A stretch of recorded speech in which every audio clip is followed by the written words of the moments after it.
Number 10. The Holt and Wuntch feud. Hello, Raymond. You're looking old and sickly. So nice of you to greet us, Madeline. I thought surely you'd still be crushed under that house in Munchkinland. Sticks and stones, Raymond. Describing your breakfast? There's no love lost between these two. Holt and Wuntch go way back and used to get along until Wuntch allegedly sabotaged Holt's shot at a promotion. Even though the war on Wuntch persisted through seasons 2 and 3, the shade thrown between both characters is iconic and among the most frequently quoted by fans of the show.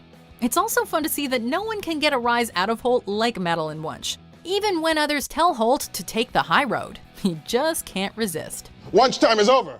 Boom, did it! Had it both ways.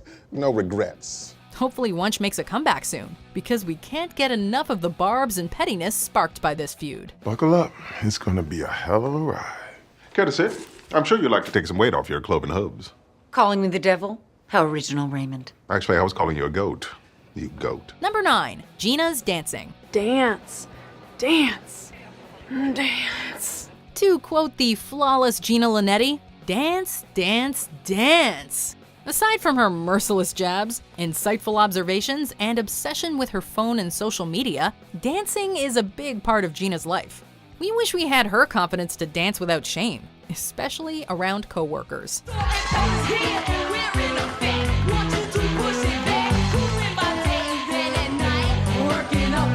You'd think she'd be too busy to bust moves because of her job, but this is Gina we're talking about. She always manages to slip away. Whether it's to test the acoustics in the men's bathroom, practice her routine in the evidence room, or get up to some other mischief. One thing is guaranteed though. No matter what, Gina is always up for some dancing.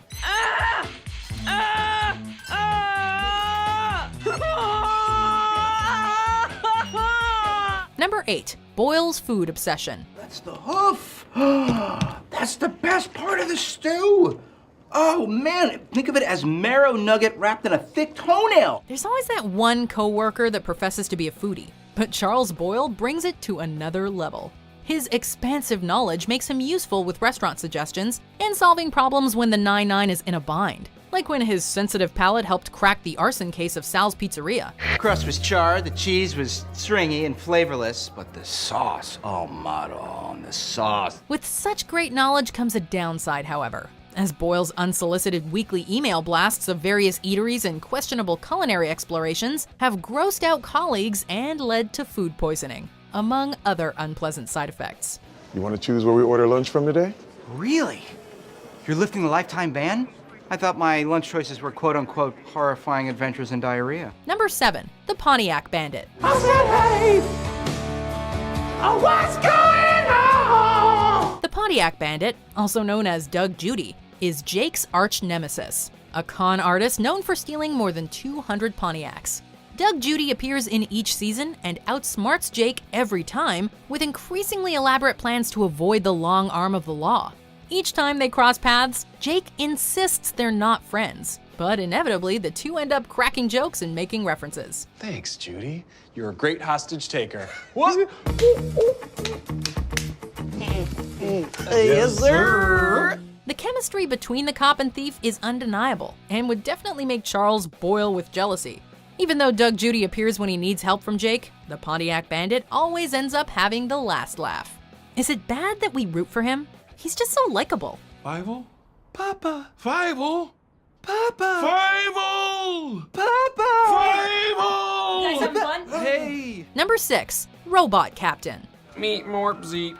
Robot Captain, engage. Is that what you think? Hey. Meep Morp. Word of advice, if you're gonna make fun of someone at work, make sure they're not around to see it. Jake's Robot Captain backfires when Holt overhears and embarrasses him, stating that his impression needs work. Robot. That's a terrible robot voice. Yep. Nevertheless, Jake continues to challenge Holt throughout the series, poking fun at the captain's lack of emotion and absolute adherence to rules. Go back to being Robot Captain. Meet more. See. Dismissed. Yet under that expressionless exterior, Holt is in fact a person with flaws and feelings. He's just quite formal to the point that Twitter mistakes his account for a bot. Twitter thinks you're a bot. Why? I'm a human. I'm a human male. Number 5. Hitchcock and Scully. Scully, and Hitchcock. I can't put my head off! Seriously, how are Hitchcock and Scully still on the force? While we could pinpoint specific shenanigans like Hitchcock always finding a reason to go shirtless, these two veteran detectives are basically living in slightly out-of-breath running gags. And the smoke machine is not working. I could crouch by the altar and vape. You are a stone-cold atrocity. Though considered the weakest links of the precinct because of how clueless they can be, in more recent seasons they've had their shining moments, helping the team out in startling ways. Look, I got half a page.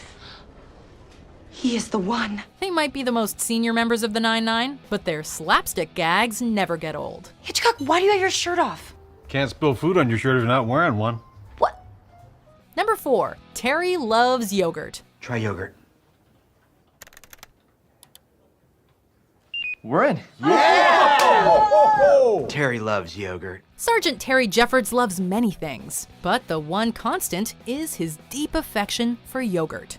Like crunchy granola mixed into a fresh fruit yogurt parfait, this running joke is lovingly sprinkled across all seasons. Terry loves yogurt. While Terry often states his obsession with yogurt in the third person, other members from the precinct echo the same sentiment. Terry loves yogurt. Terry's love for the delightful snack is also a weakness, and has been used against him, as seen in Season 5's Halloween Heist, when he's treated to yogurt several times, unaware that each yogurt cup has a tiny tracker to monitor his whereabouts.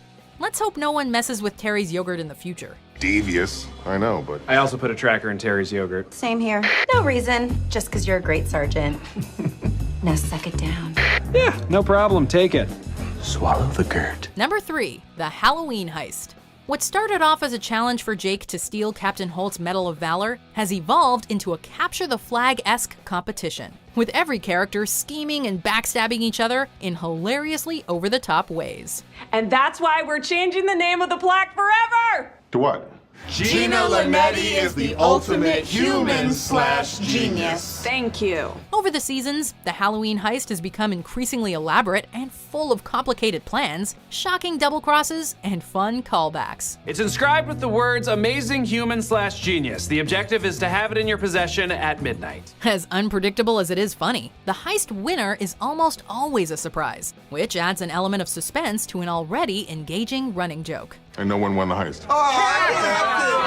Get over it, you jag! Number 2, Die Hard references. This is the floor that John McClane ran on with his bare feet. Take my picture with it! This is the window where John McClane said, "Welcome to the party, pal. Take my picture with it."